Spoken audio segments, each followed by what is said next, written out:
the ever charming Dr. Meena Chakravarti here today to be the guest speaker in this monthly webinar. And I really feel proud to introduce Dr. Meena has been my senior teacher in many ways. The most unassuming, quiet, but still a very tough lady at that. And she still looks the same that we saw her 2 decades back. I really feel, let me introduce in a really formal way for those youngsters who have not had the privilege of having worked with Dr. Meena when she was at Arvind. She had done her UG and PG in Trivandrum Medical College with a distinction and gold medals from 4 departments, and she was the best outgoing student. And she did a DNB and fellowship in Vitreoretinal Society, with the Vitreoretinal specialty at Arvind Hospital, Madurai, from September 1990 to August 1991. And then she continued her tenure as a reader in ophthalmology and senior consultant here from 91 to 98 for 7 years. And then we have had the opportunity to learn a lot from her. She has a very unique way of teaching. I'm sure many of you have had worked with her. She's such a quiet, unassuming person, but again, very tough and very much interested in teaching and very academic in her career. And she's continued to do that even after moving to Trivandrum, being with Dr. Arup. I don't think both of them can do any less. I had a very few photos of Dr. Meena. Still, as you can see, she looks the same which she looked 20 years back. This is with Dr. Chandran Abraham, and this was in the clinic when she was examining the patient. So she subsequently has done a lot of work in the academic field. As you know, that she's been in many, she's there in every forum. She has won many awards. That is the Drishti Best Video Award, Dr. Siva Reddy Award in 2006, Best Poster Award in KSOS, E.T. Selvam Best Poster Award, KSOS Best Free Paper Award. She's been the president of the Kerala Society of Ophthalmic Surgeons last year. So she's done a wonderful work, and she's contributed a lot to the academic activities of the retina service in the country. So we are really looking forward to hearing from you, Dr. Meena, in this important webinar. We have a lot of our alumni who have joined, and also our current fellows and medical officers are waiting to hear from you about your experience of the role of ILM in vitreoretinal diseases. Over to you, Dr. Meena.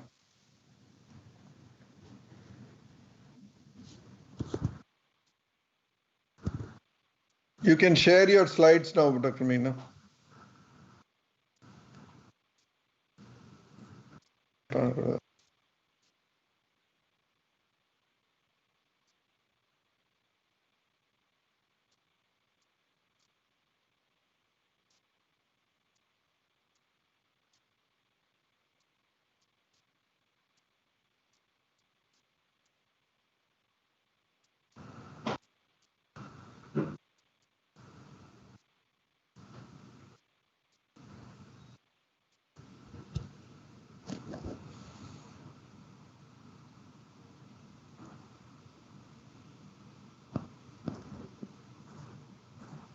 Sure. Dr.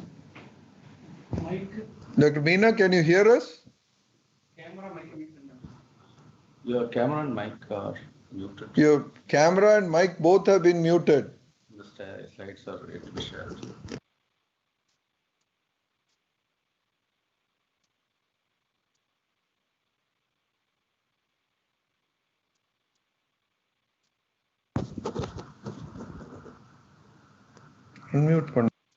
Unmute பண்ணுமாப்பா.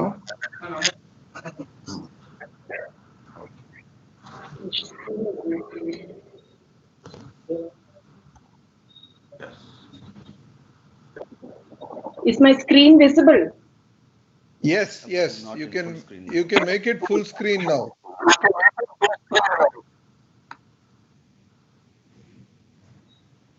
Yes. Yes, Is it good. visible now? Perfect. Yes, it is perfectly visible now. You can start. Thank you. Let me start by thanking the Vitreoretinal alumni for giving me this wonderful opportunity. I feel honored and proud. I take this opportunity to thank my mentors, Dr. PN and GN Madam, because he was the one who saw more talent and ability within me than I saw in myself. Our prayers to you, sir and ma'am, for a long and happy and healthy life. This is Sir when he came to Trivandrum for the receiving the Anandaburi oration. This is way back in 2013. He had come home and had breakfast with us, and he honored us by coming home and seeing all of us. This was the hierarchy when I was working at Arvind. My medical officers were Lakshman Murthy and Dr. Shankarlingam. My seniors were Dwaragnath, Vasudev, and Madhvi. This is for the benefit of the youngsters. Most of them do not know me. I joined solo for my fellowship, and my juniors were Dr. Sandeep Wagh and Dr. Walter. I had the opportunity to participate in the training of the fellows that I have given here, which includes both Kim and Narendran. The last fellow whose training I participated in was Shukla. I trained 3 ladies, Priyambada, Riti, and Mamta. I chose this topic, an ode to the internal limiting membrane, because this is a tissue that has always fascinated me. And my tryst with the internal limiting membrane started way back.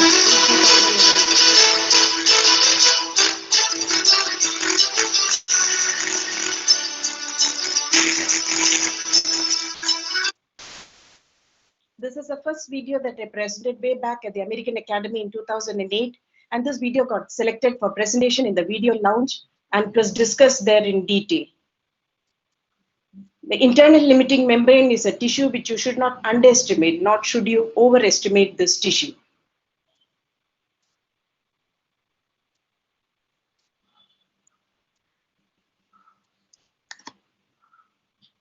So there are a few key concepts that I would like to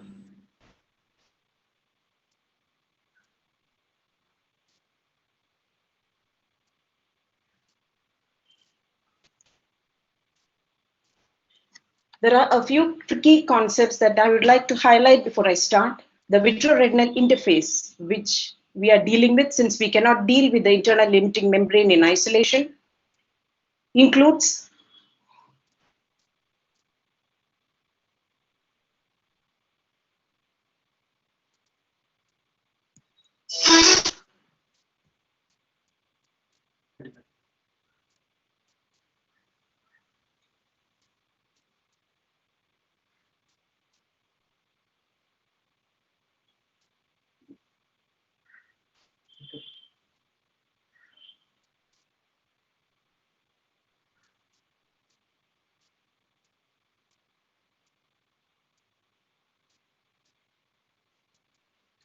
we cannot deal with it in isolation, includes the component from the posterior vitreous cortex that contains posterior vitreous cortex, the internal limiting membrane of the retina, and the tissue in between.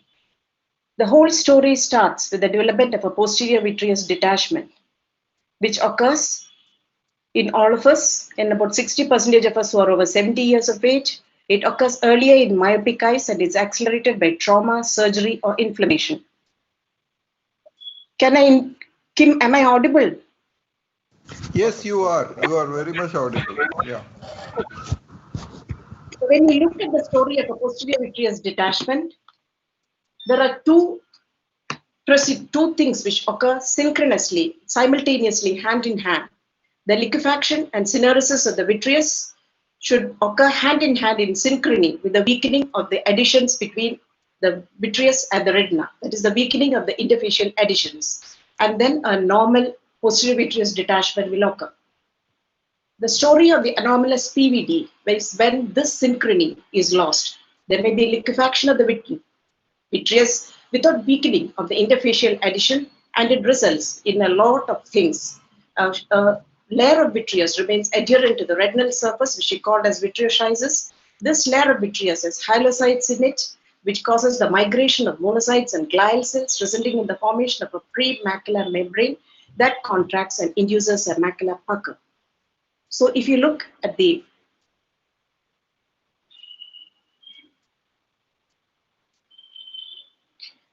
If you look at what occurs in an anomalous posterior vitreous detachment, you have a partial thickness vitreous separation resulting in a vitreoschizis, or a full thickness vitreous separation but occurs partially.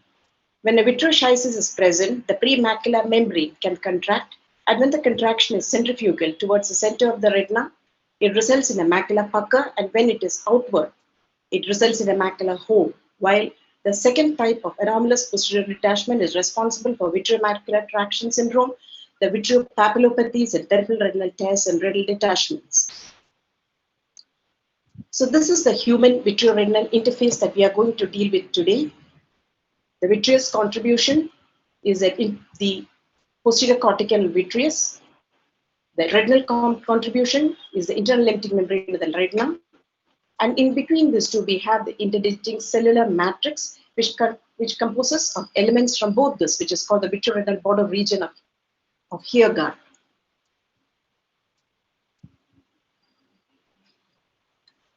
Like any other basement membrane, the internal limiting membrane is also a basement membrane. It is thin, transparent, very difficult to localize the conventional histology, and requires specialized training, like such as the immunocytochemistry, where you stain the antibodies which are specific to the basement membrane protein, such as the type 4 collagen and laminin. What you see here is a green stained limiting membranes of the retina, internal limiting membrane, as well as the basement membrane of the retinal pigment epithelium. This structure can also be studied by transmission electron microscopy or the atomic force electron microscopy, and you'll be surprised to know that it has three layers: an outer lamina lucida, the central lamina densa, and an internal lamina lucida. And when you're peeling the internal limiting membrane, you're not actually doing a total internal limiting peel. You're doing a partial internal limiting peel where a cleavage occurs because of the dye that you use between the lamina lucida and the lamina densa.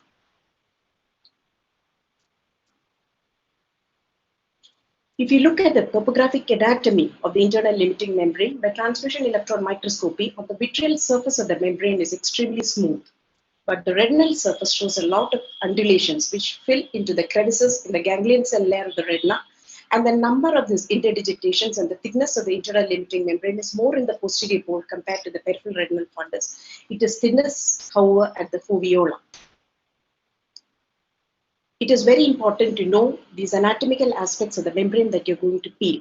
This is a whole mount of the internal limiting membrane, stained for collagen as well as laminin. It shows that it is thinnest over the foveolar radii and close to the blood vessels. And this could be the site of exit of the retinal glial cells and the endothelial cells to cause proliferation on the surface of the membrane, which could be responsible for most of the proliferative vitreoretinopathies. At the foveolar area, the membrane is extremely thin, but it is thinner in the parafoveal area.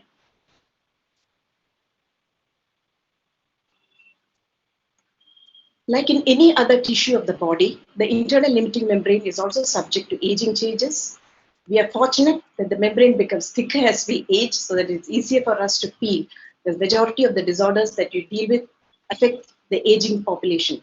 It becomes thicker. The interdigitations between the internal limiting membrane and the ganglion cell layer are also thicker and deeper in the aging eye.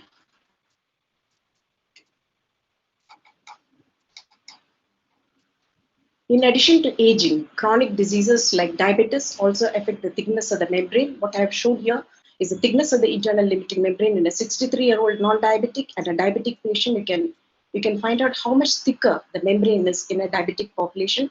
This could be because dermal basement membrane proteins are excessively synthesized. So for example, type 4 collagen is synthesized in excess and deposited into the membrane, or proteins that are not normally synthesized. For example, fibronectin, which is a diabetic specific protein, are synthesized and deposited on the membrane, making it much thinner than what you see in the normal population. There are cracks or thin areas in the membrane which could be site for migration of the vascular endothelial cells or trans-ILM migration of the glial cells, which is responsible for proliferative diabetic retinopathy.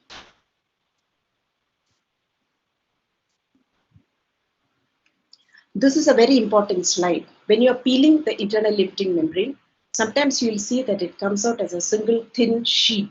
At other times, you'll see that the membrane gets scrawled, especially when you're doing an ILM stuffing or an inverted ILM flap. This scrawling of the internal limiting membrane is a disadvantage to the surgeon.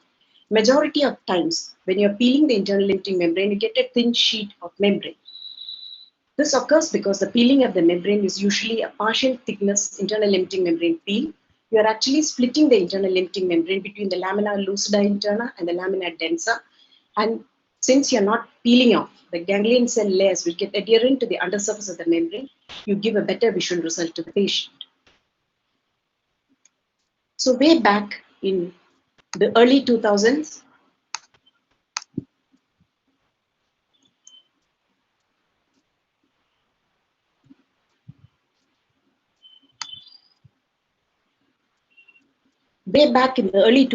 we peeled the internal limiting membrane without actually staining it. This is an old video in which what looked like an epiretinal membrane was actually a condensed posterior hyaloid, which came off when I did a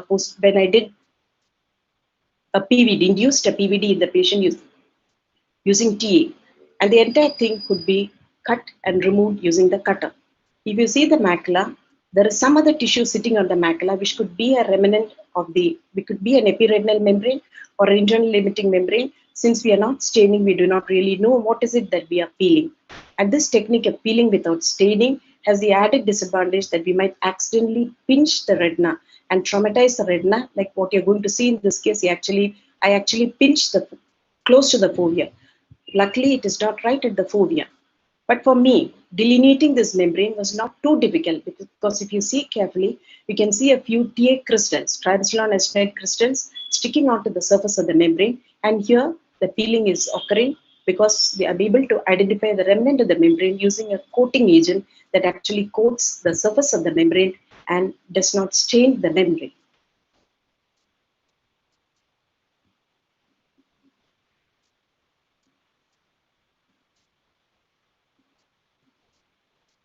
Then came an era, the wonderful era of chromovitrectomy, when we used a variety of stains. Triamcinolone acetonide was the first one to use. We used that to cloak the ghost. The posterior hyaloid face could be delineated and we could do PVD induction very, very easily. The next dye to come into circulation was the trypan blue. It coated only the epiretinal membrane because it stained the dead tissue, and followed by the use of brilliant blue G and indocyanine green, a dye which has fallen into disrepute for causing a lot of retinal pigment epithelial toxicity. So there are dyes which stain only the epiretinal membrane. There are dyes which stain the internal limiting membrane also. And by negative staining, we are able to identify the epiretinal membrane and peel off the epiretinal membrane together with the ileum if you start peeling from the edge of the epiretinal membrane. So triamcinolone acetonide was a coating agent. We used a 4% triamcinolone acetonide, 40 milligram per ml. We did not need to dilute it, but I usually dilute the triamcinolone acetonide because too much of the dye takes a lot of time to take it out of the eye. The dwell time becomes more, and advertently, I leave behind a few crystals of TA back in the eye to ensure that macular edema also subsides. That is a sanophil that you see, or the swelling of the arcuate nerve fiber layer is lessened in the postoperative period. Trypan blue dye if you are using, and if you feel that your staining is poor, it shows that you are not using the correct concentration of the dye. Your OT circulating nurse may be giving you a concentration that is used by the cataract surgeon for staining the anterior lens capsule. So ensure that you are using 0.12% of the trypan blue. This is a dye which is not as toxic as indocyanine green, but still does cause some amount of toxicity, especially if you are unfortunate enough to inject right over the macular hole and there is migration of the dye into the subretinal space. Next came the era of dyes which stained the internal limiting membrane, and the dye that is maximally used now is the brilliant blue G. We used indocyanine green in concentrations of 0.5, 2.5, and 5%. The lower the concentration, the less is the retinal pigment epithelial toxicity. So also combining the dye with the 5% dextrose, polyethylene glycol, or heavy water will cause the dye to sink back. You require less amount of dye There is less turbulence in the vitreous cavity. And when you're staining the internal limiting membrane, unless you're staining an air carbon liquid, it would be a good idea to cut off your infusion while you inject the dye and select a space between the disc and the macula to inject the dye so that when you push the dye, you do not inject it directly over the hole. This is another coating agent. It's a lutein-based dye. It has the added advantage that it has an antioxidant property, and the chromo damage, the damage caused by the light, can be minimized to a certain extent. Like transferon estimate, it's a coating agent, and it coats the posterior hyaloid veins. It contains lutein and zeaxanthin, and work on this. There is nothing much published on this, but such an agent is available. Wonderful work has been done on the various dyes used for chromovitrectomy from Arvind. I congratulate Kim and Shukla and Dr. Naresh for being part of this group. This is one of the work that has been done comparing Brilliant Blue G, Trypan Blue, and Indocyanine Green to assist internal limiting membrane peeling during macular hole surgery. It was found that Brilliant Blue G had characteristics which is best of both the groups. It stained the internal limiting membrane well enough for us to see and feel it with ease, and it is less toxic than the Trypan Blue. This is another study comparing the toxicity, and it was seen that when you use any of these dyes, if your dwell time or incubation time in the vitreous cavity is less, then the toxicity is similar with all the three dyes. But if you are having a longer incubation time in the vitreous cavity, Trypan Blue is more toxic than Brilliant Blue G, and the toxicity can be reduced further by combining it with polyethylene glycol or 5% dextrose. This is the heavy dye that was used in Arvind. Usually 5% dextrose is used. Here Shukla and his colleagues has used 10% dextrose normal saline to make the dye heavier so that it sinks over the surface of the macula, making the staining better.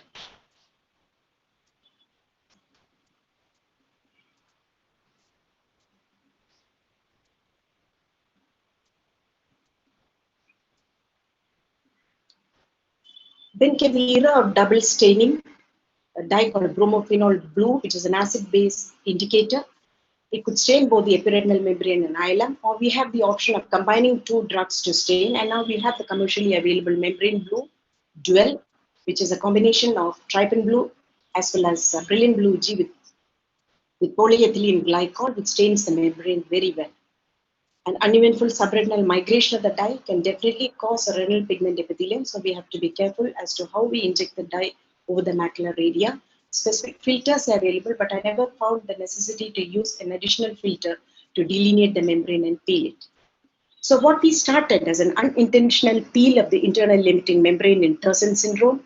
This is a patient with a young man with a Terson syndrome with posterior densely adherent vitreous. There is no PVD. Induction of the PVD is quite difficult. If you see that the ileum is separated from the macular area and there is a large amount of vitreous, a vitreoscheiss sitting over it in spite of having induced a posterior vitreous detachment. And after cleaning the surface, the ileum is peeled. I wanted to make sure that is the internal limiting membrane. So I have stained it with Brilliant Blue G and I'm peeling it off. And under this, you find loose blood and even a clot. Usually the blood under the subileum area is loose blood.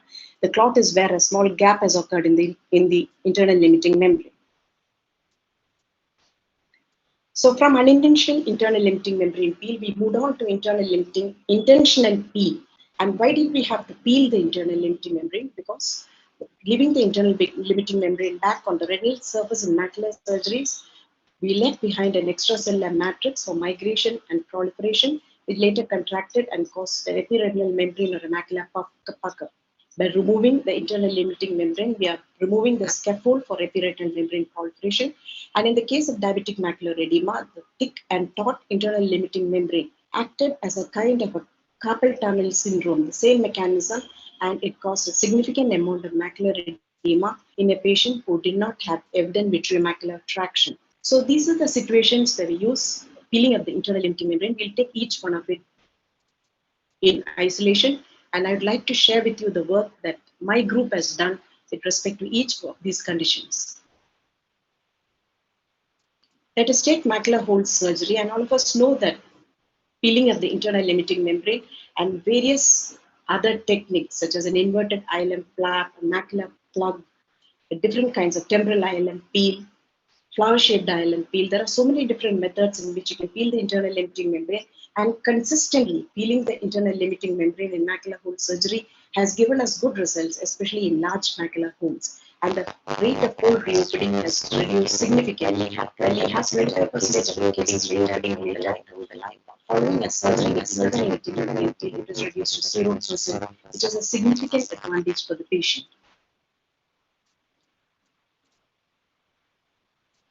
In this context, I would like to take your attention to the Muller cells. So what we have right at the fovea is just the cones, the foveola is right, only the foveolar cone cells and the Muller's scaffolding. And these Muller cells at the fovea are of three different types. They could be the Muller cone cells, which sits right at the foveolar area, and surrounding that you have the atypical Muller cells, and surrounding that you have the Z-shaped Muller cells. So what I want you to understand is that when you look at a macular hole, you may have two types of tears. You may have a dehiscent type of tear where the traction is only at the central Muller cone cells or the atypical Muller cells. And if you have a wider area of vitreomacular traction, resulting in a macular hole where the parafoveal Z-shaped Muller cells are also affected, you will get the type of hole, it's a tearing type of hole with poorer prognosis, a larger hole, such as the one that you see on my left-hand side.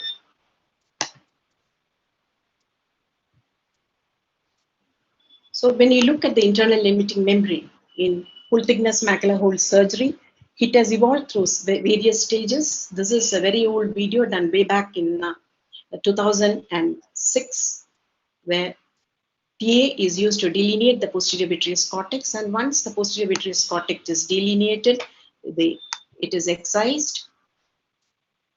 This is followed by staining with trypan blue in this case, and I am using here a blunt spatula. The instruments that you use for peeling the internal limiting membrane has also evolved. You can see how easily a healthy internal limiting membrane peels. I'm doing a maculorhexis in this case, just like how a cataract surgeon does a capsulorhexis. I have two layers of the membrane to handle, so there is very little chance of my traumatizing the retina. I complete the peel all around, loosen the membrane, and then gently peel it off. If you see here, you're getting a large sheet of the internal limiting membrane, which peels off. And when you see that at the foveola, when I'm separating the internal limiting membrane, the hole definitely becomes smaller in size. It becomes a small crescentic shaped hole because the elasticity of the tissue is regained, and this itself causes the hole to close. At that age, in the early, in 2005, 2006, we did not do an inverted ILM flap or an ILM stuffing as it was done later. Then we evolved into this technique. This is a technique that is popularized by my center here in Trivandrum. This is called the macular plug technique. And this is a video animation showing how it is done. The macular plug usually has three layers. This is the first layer of the plug, which is the autologous blood clumps taken from the patient's blood to which 5% dextrose is added. The second layer is the peeled internal limiting membrane, and the third layer is again autologous gluconated blood. So you have three layers of tissue stuffing the macular hole, and I'll show you a video in which I have used blood instead of TA to delineate the posterior hyaloid face. The entire surgery was done using only the patient's autologous gluconated blood to support. The blood is usually withdrawn by the anesthetist at the time of surgery. From the antecubital vein, that area is prepped and draped. The blood is withdrawn, and then with this about 3 ml of blood, I add about 2 cc of 5% dextrose, and that same blood is used to delineate the posterior hyaloid. A little messy, but it can still be done. This is to show that it can be done. A PVD is being induced here, and after the PVD is induced, the vitreous is cut off, and here the internal limiting membrane harvesting is done using only the autologous gluconated blood sticking onto the surface of the membrane. Coats the membrane like how TA coats the surface of the membrane. There is already autologous gluconated blood in the well of the hole to form the first layer of my macular plug, and the membrane, the internal limiting membrane, is gently harvested so that it's a large macular hole, so that I have enough tissue to form the macular plug and stuff it into the hole. Since there is autologous gluconated blood, which basically has platelets to give with healing growth factors, as well as lysed RBCs. It does not clot even if you leave it standing in the on your OT table for a long period of time, and it's quite sticky. You can see how well the internal limiting membrane sticks onto the hole, and I'm stuffing it gently into the hole to form the second layer of the macular plug. And this will be layered over with autologous gluconated blood. Even if it diffuses into the surrounding retina, it does not matter. On the first postoperative day, you have a clear media. This is how the patient looked on the day 1, day 7, and by day 30, the healing was complete. So what do you do when you're handling a large flap of internal limiting membrane? There is always a chance that it can get dislodged at the edges of the hole. This is one such case. This is a man who had shopped for surgery in various centers all over South India. He came to me because he happened to see my video in which I did the macular hole surgery. I do the macular hole surgery without fluid air exchange or gas tamponade, just stuffing with internal limiting membrane. And we're doing that procedure for the past several years, right from 2007 onwards. And he happened to see my video and he came to me for surgery. So the surgery went on smoothly. He had a lot of arthritic problems and he could not lie down through. That was his problem. And I used Brilliant Blue G, harvested a large area of the internal limiting membrane. Surgery went on smoothly. This is that, and I thought I had harvested, bitten more than I could chew, and I thought I would trim the membrane down. Usually it is possible. I have done it in several other cases previously, but here somehow the entire membrane gets dislodged, and here it is lying on the retinal surface. You know that the membrane in the periphery beyond the foveal area is quite thin, and if you have done a repeat macular hole by trying to peel membrane from elsewhere in the retina, you'd know how difficult it is. So I bring back my flap. It is a graft right now, and stuff it back into the hole. There it goes into the hole, and layer it over with autologous gluconated blood. And when I am coming out of the eye, withdrawing my endoilluminator, the patient suddenly moves his head and my endoilluminator scrapes his posterior lens cortex, posterior lens capsule. You can actually make out the area where I have damaged the posterior capsule. He comes back in with a total cataract. We thought he had a cataract when actually his nucleus had dislocated into the vitreous cavity. We have to go in.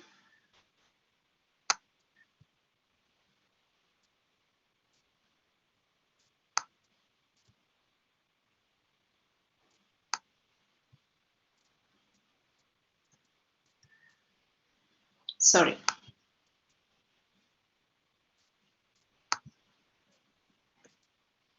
So we start from here again.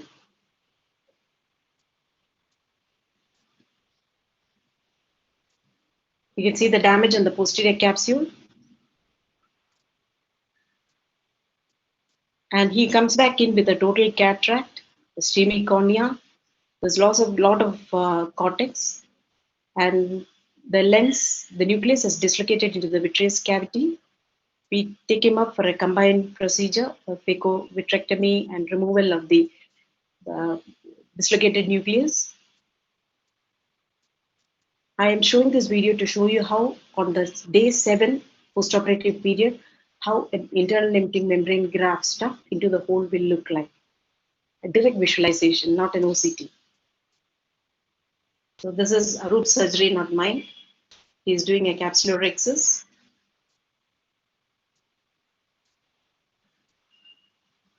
Aspirates all the cortex, cleans the capsular bag. He does a small rhexis so that he has enough support to keep a sensor IOL in the sulcus. And once he does it by a technique of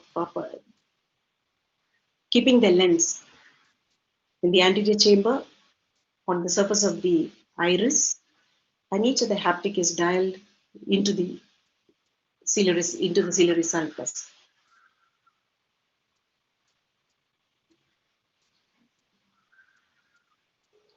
So the surgery is almost complete. We're aspirating the remaining cortex.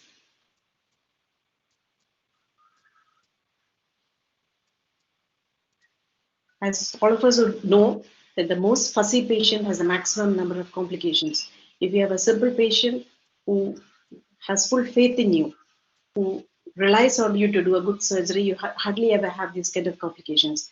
This is a man who asked me 10 times before I started his surgery, as to how he would do in the postoperative period. He wanted me to give an assurance that he would do well. And in all confidence, I had given him an assurance. So here I am, trying to do the level best. There is a lens going into the ciliary sulcus, and it is dialed in.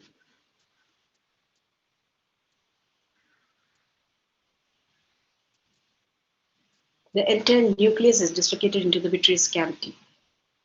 Root does a pupillary capture also, an optic capture also.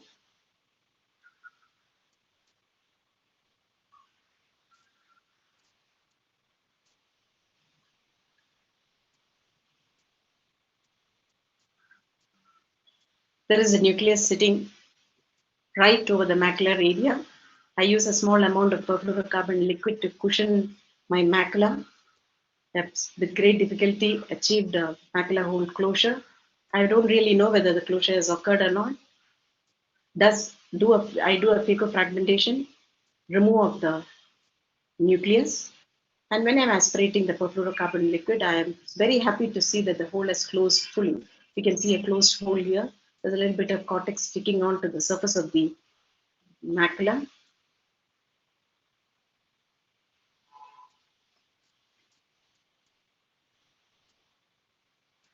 I clear up the fragments that has chattered into the vitreous cavity.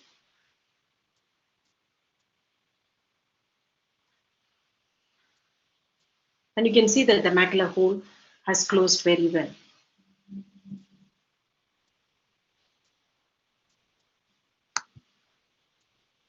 So then I moved on to the technique of performing a two-stage macular rhexis, because once bitten, twice shy. I did not want to harvest any more internal limiting membrane.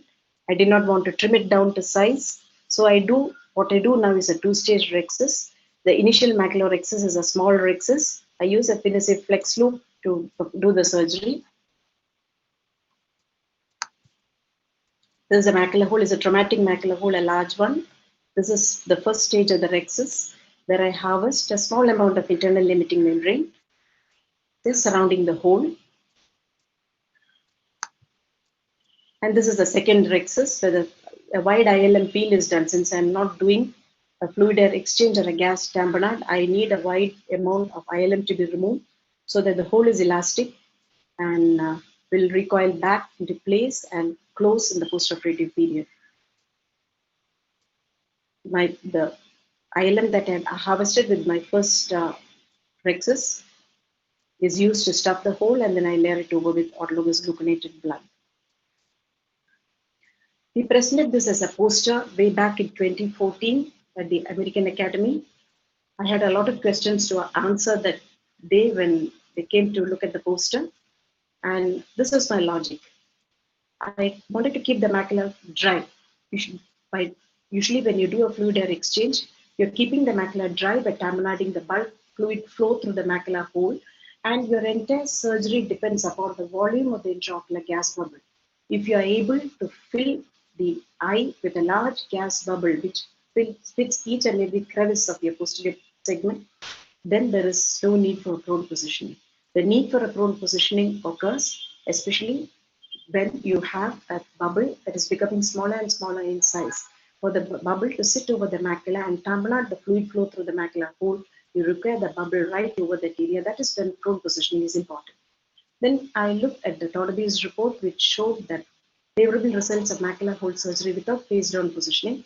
But the downside was that was done on all patients who were pseudophakic, or the surgery was a phaco-vitrectomy with macular hole surgery. So is gas tamponade really necessary? We are performing macular hole surgery in an aging population. They have a lot of arthritic problems, other comorbid medical condition, and in the present era, majority of them are living alone. They have to fend for themselves, cook for themselves, look after themselves. And how long can they lie down in the prone position? And gave a questionnaire to all my patients who had undergone macular hole surgery, and they told me that the time that they spent post-surgery was much lower than what is medically indicated, and their compliance was described as difficult to follow. This, the patient said, was the most difficult part of macular hole surgery. The reports of the use of autologous gluconated blood comes dates back to the early 90s when Lai et al. Used blood components because it contained platelets for macular hole repair. But in all these procedures, fluid air exchange and gas turbine was done, while in our modification of the macular hole surgery, we did neither fluid air exchange or gas turbine. We enrolled about initially 25% patients, and then the surgery went on. Then we continued our work. We are still doing the same technique, take an informed consent from the patient. And the modification of the technique that we used was, it chose only holes which are more than 1000 micron. We did a broad internal limiting membrane peel. We used an internal limiting membrane flag for repositioning and used autologous gluconated blood clumps as a macular plug. I've already shown you the video. We also analyzed with OCT in the postoperative period using the ANFAS OCT. I'll show you the small video clippings on how the hole healed after this kind of surgery. On day 1, we had deposition of the inner retinal layers, superior and inferior to the foveal center. The foveal center still had the stuffed internal limiting membrane. Persistence of the foveal defect was seen up to day 7 to day 30. Restoration of the outer retinal integrity, the RP, the coastline, the external limiting membrane occurred in all the patients by the 30th postoperative day. We had redundant floating internal limiting membrane when the harvest was too good, up to 12 months in some patients, and inner retinal waves occurred in some of our patients, which persisted up to 12 months. This is an ANFAS OCT of a patient with a large macular hole. And you can see the amount of cystoid changes that occur. This hole was about 1,428 micron. This patient was a young man in his early 40s. He is a laser technician, and he had performed, they take like how the PDT laser used to be taken from clinic to clinic. The dermatology lasers used to be taken. This was a Q-switched YAG laser, which used to be taken from one clinic to another. And he was a laser technician who did the laser on the patients, and he had done that laser procedure without using his protective goggles. And when he was lasering, he told me that he experienced a popping sound in his eye, which was probably his retina tearing and the macular hole developing. And he had a very large macular hole of 1,428 micron. He was my first patient who underwent the surgery. This is on the first postoperative day. You can see the internal limiting membrane plug here. This is on the 7th postoperative day. The hole has started to close, and if you look at the ANFAS OCT videos, you can see that it is closed when the scan lines come up to the level of the external retina, of the outer retina. This is on the 14th postoperative day, and from a vision of 5/60, his vision improved to 6/9. He was a very happy man. I was also very happy. This is at the 12th month follow-on. You can see a nice closed hole with restoration of the outer retinal layers in this patient. And some amount of Sanofi also can be seen. So this type of surgery, without postoperative phase down positioning or complications of gas turbine, helped us close large macular holes. We did not have a flat, open, type 2 closure. It could be avoided in all our patients, and the patient all regained more than 2-line visual acuity by the end of the first postoperative month. This technique won me the Best of the Show video award for the macular plug in AO 2016, and I'm proud to say that I shared dice that day with Dr. Narendran, and he got the award for ILM stuffing of an optic disc pit. So this is me receiving the award from Dr. William Fishkind for the macular plug video, and my video and Narendran's video was also discussed in the video launch. We published this way back in March 2017, the modification of closing macular holes without gas tamponade and postoperative posturing. This is some of the work that we have done with epiretinal membrane peeling. This is to show you the different types of ILM peeling that is done. This patient is a patient who had a candida endophthalmitis, and I had given an intravitreal voriconazole. He subsequently developed a macular pucker, and you can see the vitreoretinal sitting right there, which is actually coated with triamcinolone estrenane, and the peeling is occurring. You can see it slowly you can peel off the entire schisis, and after that, I stain again with the Brilliant Blue G.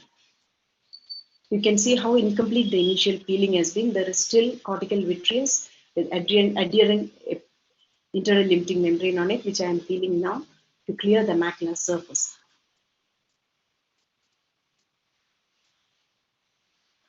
So this is the work that we had done on epimacular membrane surgery. It's again presented as a poster the same year in 2014 at the American Academy. We looked at the structural as well as outcome and the visual outcome and tried to correlate the long-term visual outcome and post-ILM peeling alteration of the inner retinal surface in 130 consecutive patients who underwent epimacular membrane surgery. The steps of the surgery are similar to what all of us do. Induction of a PVD, epiretinal membrane peeling, and internal limiting membrane peeling. And we had patients who had globally adherent or locally adherent epiretinal membrane. 30% of our patients had vitreoretinal traction. In all these patients, there was a false elevation of the retinal nerve fiber thickness because of the presence of an epiretinal membrane. We compared the retinal nerve fiber thickness in the first postoperative month with the normal fellow eye, and we could make out that the sanophil, or the swelling of the arcuate retinal nerve fiber layer, was responsible for an increased thickness of the nerve fiber layer in the first postoperative month in all the eyes. Subsequently, this is one such patient.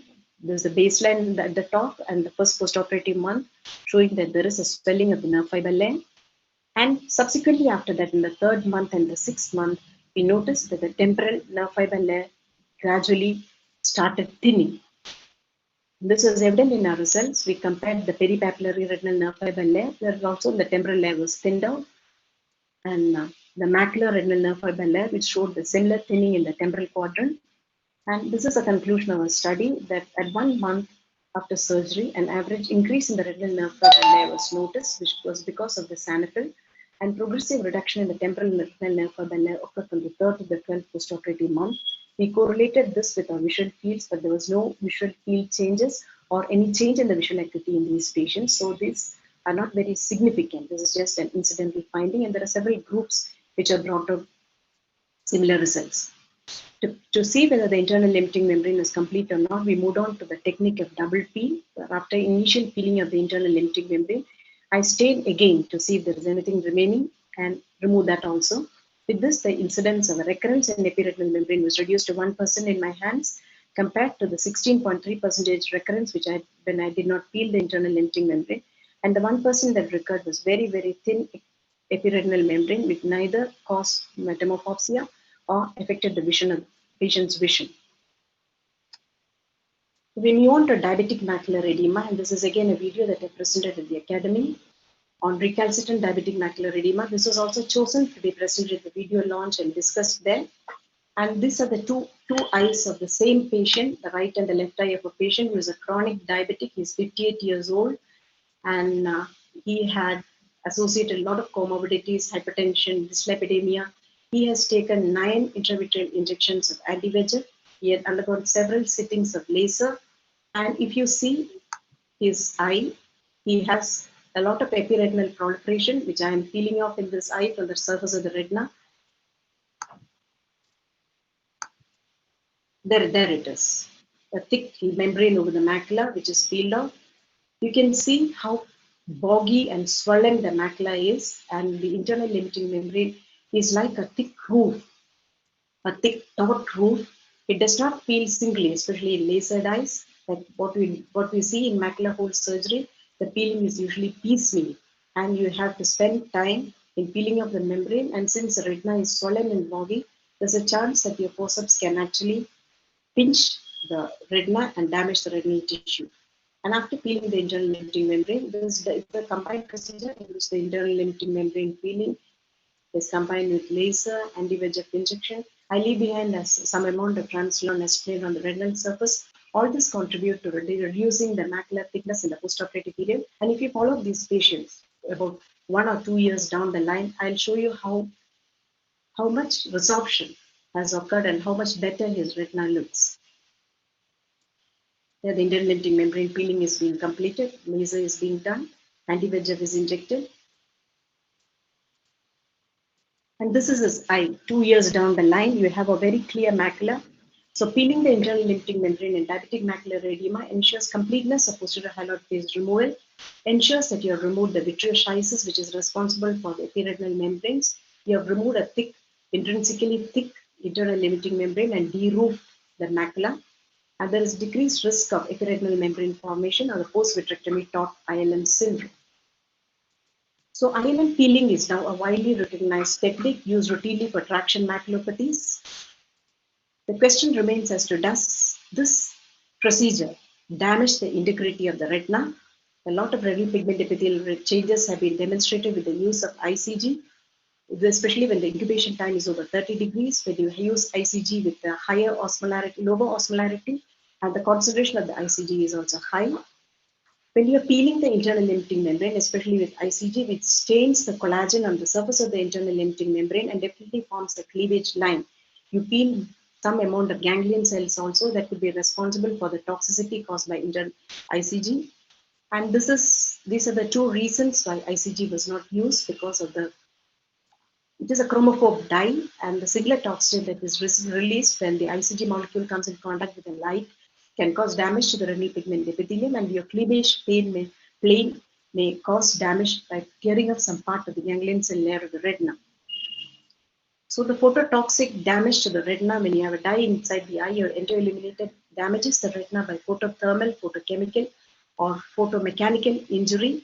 And the dye that you're injecting is an exogenous chromophore. You have an endogenous chromophore in the retina in the form of the melanin in the retinal pigment epithelium, and ERG studies as well as has shown that there is subnormal foveal ERG in eyes after internal limiting membrane peeling. There could be a prolongation of the ERG timings.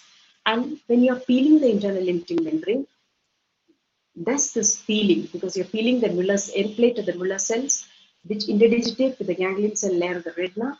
And we can also see that there are excellent studies to show that the amount of cellular debris on the retinal side of the internal limiting membrane is higher in a diabetic macular edema than in a macula hole surgery.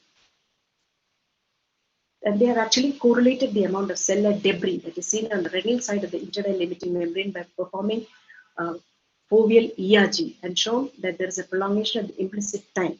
So definitely, when you're peeling the internal limiting membrane, you're causing some amount of dysfunction and physiological impairment in the Muller cells, but luckily, it does not have any significant effect on the visual function.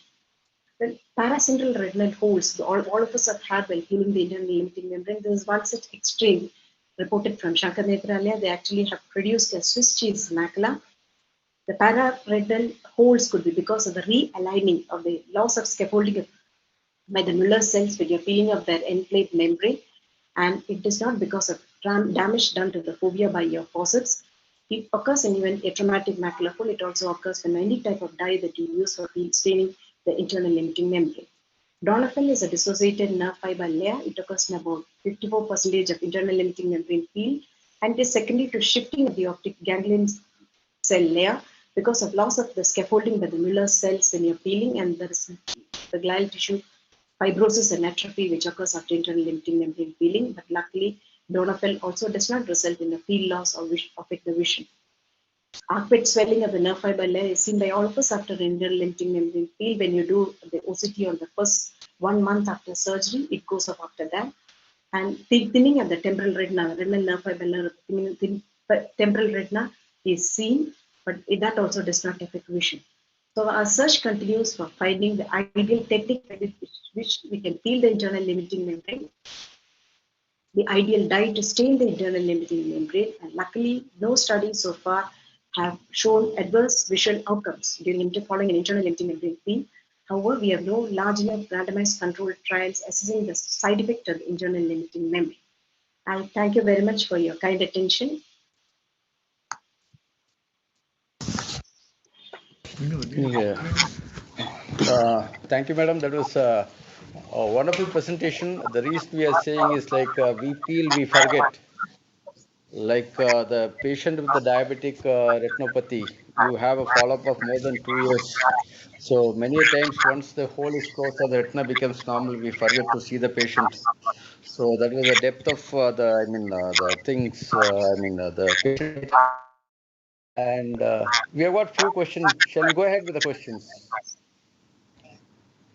The first question is like, before asking the first question, I want to tell all our fellows also, everybody wants to just peel the ILM because That's the most exciting thing to happen to any VR surgeon. But what I would like to tell them is to listen to this talk in the first few minutes because they will know how important the ILM is before peeling it. So Dr. Praveen wants to know what is that L-shaped instrument you are using for tucking the ILM inside the macula hole? It is a blunt spatula. And that I purchased from Indo-German. It is not available right now. Right now I'm using a Finisys Flex Loop. The bent instrument was just a blunt spatula. Blunt on both sides, not the knife spatula. It's just a blunt. It is just a blunt instrument. Okay. Right. The second one is, do you peel ILM in all your diabetic vitrectomies? I peel in any patient who has a significant diabetic macular edema. I try to put in concentrated efforts. Like I told you, I try to put in. Good evening, sir. I try to put in a few residual PA crystals so that the macular edema can come down. And in patients who have significant amount of edema, I inject anti-VEGF at the end of the surgery, even if the patient has had laser and anti-VEGF preoperatively. Thank you. I think PN sir has a question to ask, or do you have a comment to make, sir? We can't hear you, sir.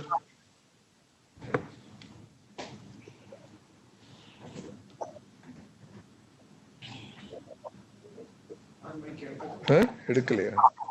Sorry, sir. I think there's something to do with the mic from your end. It's not audible. Okay. I think sir is saying hello to you, Dr. Meena. Madam, I just want us further to the question that Dr. Naresh was asking in diabetic vitrectomy. Usually you tend to see, especially with the diffuse macular edema, you see the ILM is very boggy. It's sometimes like, it's so scary to peel it off, whether you're actually peeling the retina off. Sometimes, it's so thick. So is there a way you identify the ILM in those cases much easier, I, especially those with have a diffuse edema? I try to start peeling the ILM from the inferior arcade onwards, the nasal part of the inferior arcade onwards, so that I'm well away from the fovea. And initially, it is difficult to find a plane of cleavage. Once you have identified a plane of cleavage, I scrape the retinal surface of the Finisys Flex Loop and try to raise a flap of the internal limiting membrane. And then I slowly start peeling. The first peel in a diabetic macular edema is right towards the center of the fovea, so that I have how you do it, like a hot cross bun. You have a tone area of the internal limiting membrane, and then both sides become a little loose. And then from each side, I start peeling. That's nice. Thank you. Madam, the next question will be like, people want to know what is your tips and tricks for ILM peeling in high myopia and the posterior pole RDs. So in case of posterior pole RD with macular hole, still you don't use any tamponading, or you will use tamponading in posterior pole RD with macular hole? There is a retinal detachment that extends beyond the arcade. I tamponade with either gas or silicone oil. The tamponading is not done only for simple macular holes, senile macular holes, where there is hardly any subretinal fluid. In that situation, I don't tamponade. I'm not tamponaded for the past 13 years. No, the other thing is like most of us would have read the article published by you in Retina regarding this, the autologous blood. The thing is, like we use PRP, but we are not going into that actually. But what I would like to know is how do you prepare the blood actually? Because most of us would like to know, is it the fresh blood or you take the blood, centrifuge it just prior to the surgery? So what is the procedure of acquiring the blood for the injection? The blood is usually drawn by my anesthetist. He preps and drapes the antecubital area. The cubital fossa is cleaned and draped, and he draws the blood for me. And to 3 cc of blood, I add 2 cc of 5% dextrose. What he draws and give, my sister draws into another sterile syringe, and then she uses the 5% dextrose, and we just keep it on the table. What happens is that the 5% dextrose causes lysis of the RBCs. So what you are seeing is small micro clots, and this, like the translucent acetonide, will coat the surface of the membrane. That is how it works. It can be easily removed. Even if you leave behind a little bit of blood behind, it does not matter in any way. The platelets that are there in the whole blood is what causes the healing. More than that, it makes the surface of the ILM very sticky. So for my stuffing into the hole becomes much easier. Otherwise, when the cavity is filled with BSS, the membrane tends to float all over, and you have difficulty in stuffing it. When you have such a large flap of membrane, when you do a fluid air exchange, there is a chance that you may dislodge the membrane in that. So my technique of not doing a fluid air exchange is actually advantageous. I can retain the ILM and stuff it into the hole, and because there is clotted blood in the well of the hole, the membrane just sticks to the lesion.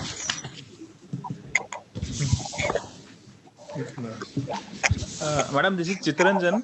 I wanted to ask you the DONFL and SNFL that you showed in some of your slides in the PPT. How frequently you see in your post-operative period? Usually they are described after 3 months to see it, but do you kind of observe them frequently, or what is their significance actually?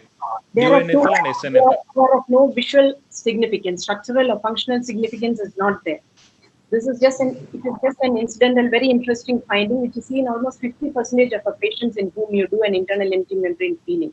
TANFL is seen in about 100% of patients. If you do an OCT on the first postoperative day, you're surprised to find that the macula is much thicker than your preoperative macular thickness. And that occurs for almost a month, and then it decreases. So you have a lot of talking to do to your patient if you are going to do an OCT on the first postoperative day.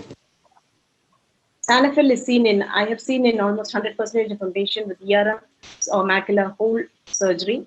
And for those patients, I do not give any anti-treatment, except I sometimes give some brinzolamide eye drops to reduce the macular edema. It disappears in a month's time. But Donafel is seen about 50%. No questions. No. I think, thank you, madam. Once again, for want of time, I think we are winding up. And before winding up the session, again, I would like to thank you for accepting our invitation. It was a very nice presentation. And I would like to, ask our CMO, Kim sir, to present the certificate you virtually. So, share I think, Meena, there was an excellent lecture, madam. The talk was phenomenal. Not just, it's your usual style, getting down to the basics. I think that made a big difference to all the fellows and the retina people who listen to this. I think, as Naresh mentioned, we should have all our retina fellows listen to you on the basics of doing. Everybody, as he said, is excited about ILM peeling. It's really interesting to do it, but without understanding the basics of the tissue that you're dealing with, you'll be really doing a more harm to the retina, to the patient, than by leaving it alone. So it's very important that they all understand, and you gave an excellent talk about the basics of doing this ILM peeling. I want to thank you for sharing this, taking your time to share this with you. We look forward to seeing you sometime here back at Arvind sometime when when you could visit us soon. Thank you again. And I would like to hand over this virtual certificate to you. I wish we could ask Dr. PN sir to do it, but unfortunately his audio is got some problem. So have you shared the certificate? Can you see your certificate, madam? Yes, I can. Thank you very much. Thank you. Thanks to each and every one of you. It is an honor for me. It's really a pleasure for us. You will get this physical certificate soon by post. Thank you. Thank you very much. Thank you. Thank you, Dr.